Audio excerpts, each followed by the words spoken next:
My name is Daniel, and my parents passed away in a car accident during the winter of my third year in junior high. At that time, my younger brother John had just started elementary school and couldn't manage without help. Our relatives were compassionate and shared in our grief. However, their own circumstances made it impossible for them to take in both a 15-year-old and a 7-year-old. Essentially, we had no one to rely on. I had planned to go to high school, but I gave that up to start working. I became a construction worker at a local company in the spring. While my classmates attended high school and enjoyed their youth, I worked from morning till evening, sweating it out. It was tough, and those unaware of my situation often assumed I had poor academic abilities or bad conduct, which made me feel miserable at times. But raising and caring for my little brother was more important. I didn't want him to feel lonely. I wanted him to live as normally as possible. So I worked hard every day, doing house chores, even though I wasn't used to them, and helping him with his studies at night. Thanks to that effort, John grew up to be a studious and hardworking young man, progressing smoothly from middle school to high school, then to university, and eventually getting a job. He is intelligent and diligent, the pride of my life. When John went to college, a relative who helped him financially said, "It's because of you, Daniel, your hard work that John grew up so well." I was prouder than ever. One day, my adorable younger brother brought his girlfriend home. She was the daughter of a large company, well-mannered and smart. Although I wouldn't use the term mismatched social status nowadays, given our circumstances, their relationship felt exactly like that. John was clearly smitten, but I felt intimidated by her refined aura. Moreover, we never had much female company in our house, so I had no experience entertaining women, which made me very nervous. Despite my nerves, it seemed worth it. His girlfriend appreciated our hospitality and treated me kindly, acknowledging me as her boyfriend's brother. I envied him for having such a wonderful person as his future wife and wanted them to be absolutely happy. I want to cherish my sister-in-law as much as him, at least at first. Since then, John's girlfriend had visited our house several times. Although she seemed uncomfortable in our small house, she behaved cheerfully most of the time. I was happy to think she was getting used to our home. When it was decided that they were to get married, I felt even more relieved and delighted. However, one Sunday, just about a week before the wedding, I received a call from John's girlfriend. Even over the phone, her voice sounded very different from when she was with him, and she was clearly upset. "Brother-in-law, about John's and my wedding next week, could you not attend?" "What do you mean?" I asked, surprised. "Well, you see, my family has a fair bit of stature. I can understand John being there because he's brilliant and handsome, regardless of his background. But for someone like you, Daniel, who lacks educational and professional credentials, to be part of our family is a bit troubling. Let's say it's not just about me. I can't put my parents through the embarrassment or discomfort." She spoke clearly, not mincing words. John had told me he liked her straightforward personality, but to me, it was just cruel. I understood that legally, you can't sever the ties of brotherhood, so I gave up on that. But at the very least, I would like to pretend you don't exist. All I'm asking is for you to not attend the wedding and not be present at family gatherings. Can you do that for the sake of John's and my bright future? Regardless of how she felt, I couldn't deny her words when she said it was for John's bright future. After all, I had lived my life up until now for his happiness. I couldn't go against that, even if it meant missing his big day.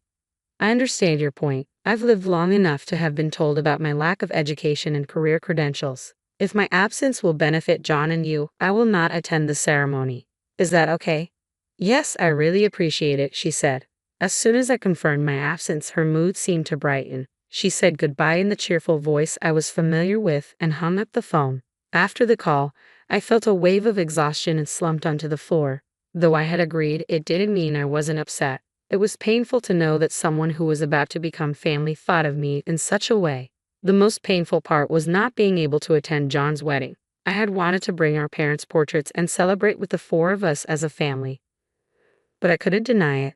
The truth was that my academic abilities were not strong, and my employment history wasn't impressive. It had been my own decision to give up on pursuing higher education, so the one to blame was me. I was the one dampening his new beginning, casting a shadow over his important milestone. I fell into deep self-loathing and spent the day feeling depressed, unable to focus on anything. When John returned home after work, he shared various things about the wedding reception, honeymoon, and their future life.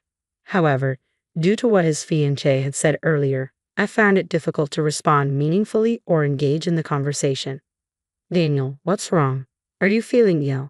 John looked at me worriedly, but I didn't know how to respond. I'm not particularly bright and I'm bad at lying. In times like these, I usually speak up, but I didn't want to say anything bad about the woman who was about to become his wife. However, if he were to say the same thing as her, I could accept it and graciously decline attending the wedding. Realizing the importance of my relationship with him, I mustered the courage to be honest and share all my feelings and thoughts, even though I knew it might make him dislike me. Your fiancé told me that someone who can't exactly boast a life to be proud of shouldn't attend your wedding. She said if you feel the same way, just tell me outright. The most painful thing for me is to be a burden to you. If you don't want me to attend, I'll gladly comply. With a voice seething with anger from the core of his being, John said, "You really think I would say something like that? There's no way I could think something so cruel about the only family I have." After roaring those words, John calmed down a bit. Then, with a look as if he had just thought of something, he said, "Daniel, how about not coming to the wedding just as she said? Please, I'd like you to wait for me at home. Is that okay?" Wait, what do you mean? The words were quite shocking, but I understood from John's subsequent explanation that there was some thought behind it. There's no need to show up to a celebration involving someone who says such terrible things, Daniel. On the wedding day, although I was told not to come, I was still worried. To my brother, I was the only person he could call family. I couldn't help but worry if there were any issues or disputes during the family gathering. So, I got dressed in my brother's suit and secretly went to the venue. It was strangely quiet at my younger brother's place. I approached one of the staff members who seemed troubled and asked, "Sorry for being late, but how far has the ceremony progressed?" The staff member replied, "We can't start the ceremony because none of the groom's family has arrived yet." What? I was led to John's dressing room and asked him, "John, our uncles haven't arrived." "That's right, Daniel," he replied. "I told them not to come." "Why did you suddenly tell them not to come?" I asked, confused. "If I told our uncles and aunts what you've been told, they'd say, well, we're the shameful relatives who couldn't help when you needed, so they wouldn't attend the ceremony. That's why nobody's coming today. I just thought I'd eat the food and go back. It's a waste otherwise." That's completely outrageous. I couldn't hide my shock. Why would the entire family go to such lengths to make things difficult? It was supposed to be a day of celebration for you. What could have possibly led them to such a decision? Seeing my distress, John reassured me. "I loved her, but I can't forgive her for what she said to you. My proud uncles in our family feel the same way. If she can't consider you as family, I can't be part of hers. I'm thinking of breaking off the engagement." Just as John finished speaking, a woman burst into the room. It was John's fiancée, still in her bridal gown. "How long are you going to keep me waiting? We're already past the start time," she said, agitated. John replied calmly, "At the very least, none of my family will be coming. Daniel here didn't come for the wedding. He's just here to see me. Let's just have our meal and call it a day. As for you and me, we can't get married. I'd like to say this engagement never happened." "That's impossible. You can't just cancel the wedding at the last minute like this," she exclaimed, her face turning red with embarrassment and anger. John's response was cold. "You seem to have said some pretty terrible things to him. Remember the family issues we discussed before?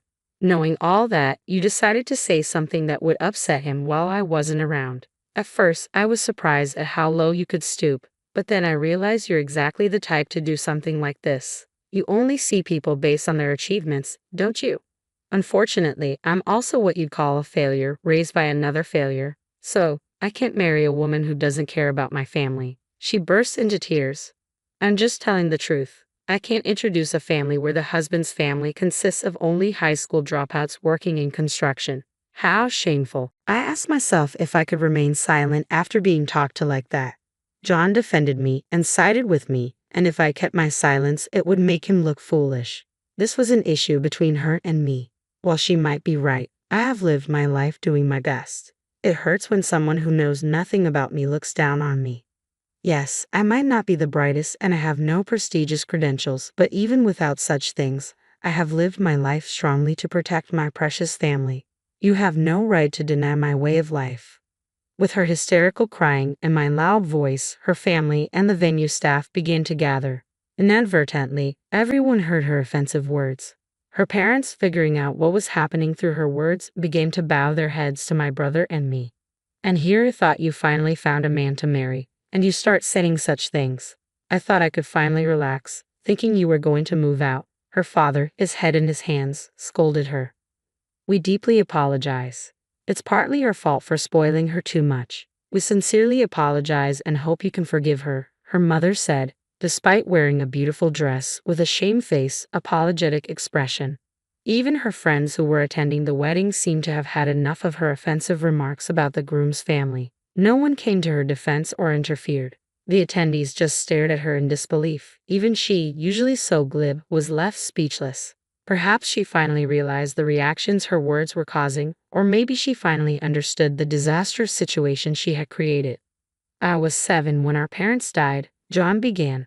"My older brother, who started working as soon as he finished middle school, has been sacrificing so much for me. His life isn't something that just anyone can emulate, and even if I were in the same position, I don't think I could have done it. Even if one has a good education, it doesn't guarantee they can live that way. I knew this even when I was 7, but you couldn't understand that. You're less mature than a 7-year-old. I can't marry a child, and I don't want to. So, I'm breaking off our engagement. I don't want to see you anymore." After saying this, John apologized to her parents for the abrupt cancellation and then to the staff. Though he apologized very respectfully and humbly, it was also a clear statement that he had no intention of changing his stance. She, who had ruined one of life's biggest turning points, her wedding, through her own actions, stared blankly at the aftermath. "You have a family who scolds and protects you in times like these, right?" John continued. "My younger brother, too, when he heard about our phone call, was angrier than me. While educational background and work history are certainly important, for me, he is far more important than any of those things. So knowing he outright refused to marry someone like you, I'm a little relieved now." She cried again. It was probably the only thing she could do. And so the wedding ceremony was canceled before it could even begin. Afterward, John really did break off the engagement with her. Since they hadn't submitted their marriage license yet, there were no procedures to take care of, and he quickly cut ties with her. Later, some attendee disseminated photos of the scene online, and it seems that she and her family lost their standing to get work because of this. She probably won't be able to date or marry for a while. It's probably good medicine for someone who was so arrogant. John says that she took care of the entire cost of the wedding cancellation. Of course, it's only right since she was the one who caused this mess, and we, the victims, don't need to worry about it. I'm grateful to him. I don't know anyone else who would get so angry for me, not just because we're family, but because he respects me as a person. Although this wasn't the ideal circumstance, I got to learn this again. After this incident, it feels like our bond as brothers has deepened even more. I'm really proud of John, whom I've raised with care, even though we don't have parents, for growing into such a fine person.